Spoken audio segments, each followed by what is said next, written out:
नमस्कार दोस्तों, मेरा नाम है हरीश कुमार साहू और मैं आप लोग को कक्षा 10वीं का गणित विषय पढ़ा रहा हूँ। ठीक है, तो हम पढ़ रहे हैं अभी अध्याय 9 त्रिकोणमिति समीकरण एवं सर्व समीकरण। ठीक है, तो दोस्तों हम लोग इस अध्याय के अंतर्गत उदाहरण क्रमांक 10 को हल करेंगे। ठीक है, तो चलिए इसे हल करते हैं। तो उदाहरण क्रमांक हल क्या हो रहा है कि cos स्क्वायर एक्स धन cos एक्स बराबर क्या है, साइन स्क्वायर एक्स।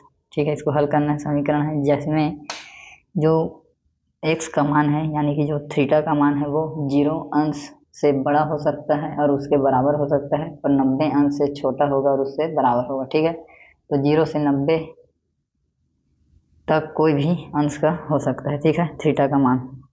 तो चलिए दोस्तों, इसको हम लोग हल करते हैं। समीकरण तो यहाँ पर लिखेंगे सबसे पहले हल लिखने के बाद प्रश्न को एक बार हम लोग लिखेंगे।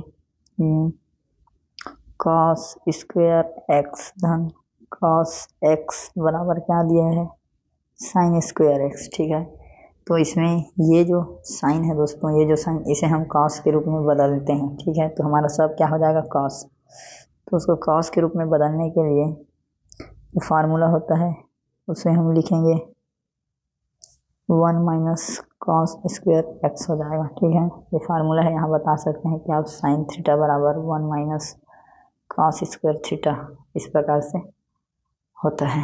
ठीक है, अब आप आगे बढ़ेंगे तो क्या करते हैं, सब जो उस राइट हैंड साइड में जो चीज़ है उसको पूरा क्या करेंगे, इधर ले आएंगे, पक्षांतर कर देंगे। तो इधर हो जाएगा हमारा cos स्क्वायर एक्स, फिर प्लस cos एक्स, फिर ये वाले एक को लाएंगे तो -1, फिर ये वाला प्लस cos स्क्वायर एक्स बराबर 0। ठीक है, देखिए cos स्क्वायर एक्स यहाँ है, cos स्क्वायर एक्स यहाँ भी है, दोनों धनात्मक हैं इसलिए ये दोनों जुड़ जाएंगे। इसे चलिए जोड़ देते हैं, तो हो जाएगा 2 cos स्क्वायर एक्स। ठीक, फिर cos एक्स, फिर -1 बराबर 0। अब हम क्या करेंगे, 2 cos square x plus cos x, एक cos एक्स यहाँ और जोड़ देते हैं और एक cos एक्स ऐसे घटा देते हैं। ठीक है, क्या कि हम लोग समझिए आप, ये वाले cos एक्स को जोड़े हैं और इसको घटा दिए हैं तो दोनों कट जाएगा, कोई अंतर नहीं आएगा। ठीक है, अब क्या करेंगे, ये अब यहाँ देखिए जो जुड़ रहा है उसको जोड़ेंगे तो ये है 2 cos स्क्वायर एक्स। अब ये वाला cos एक्स, ये वाला cos एक्स दोनों धनात्मक है इसलिए जुड़ेगा, तो धन 2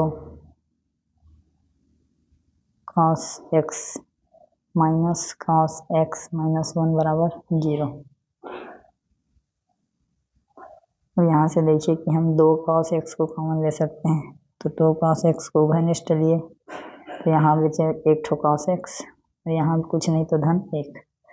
अब यहाँ से इन दोनों में हम ऋण 1 को उभयनिष्ठ लेंगे तो यहाँ फिर बचेगा cos एक्स, फिर ये माइनस है, माइनस माइनस का प्लस रहेगा।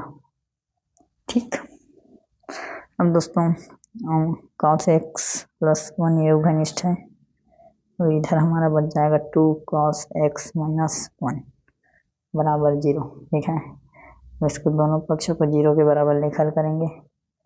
2 cos एक्स -1 बराबर 0 और cos एक्स प्लस 1 बराबर 0।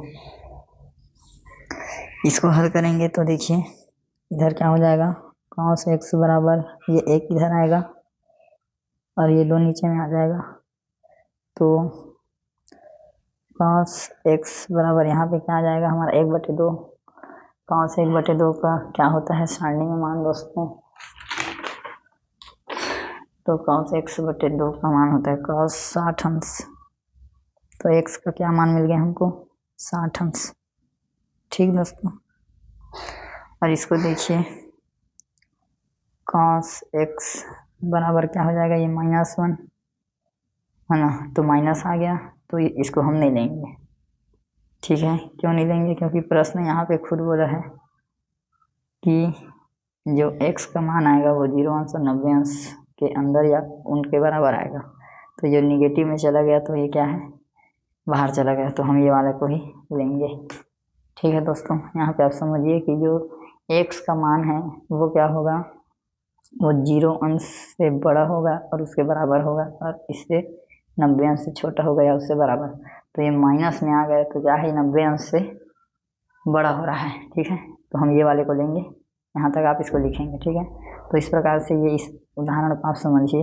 ठीक है, जब आप उदाहरण को समझते हैं दोस्तों तब आपको प्रश्नावली को हल करने में आसानी होती है। ठीक है, बहुत बहुत दोस्तों धन्यवाद। ठीक, उम्मीद करता हूँ आपको जो पढ़ाने का प्रयास किया समझ में आए। मिलते हैं अगले वीडियो में। वीडियो को दोस्तों लाइक कर दीजिएगा, ज़रूरतमंद तक शेयर कर दीजिएगा। ठीक है दोस्तों, जय हिंद, वंदे मातरम।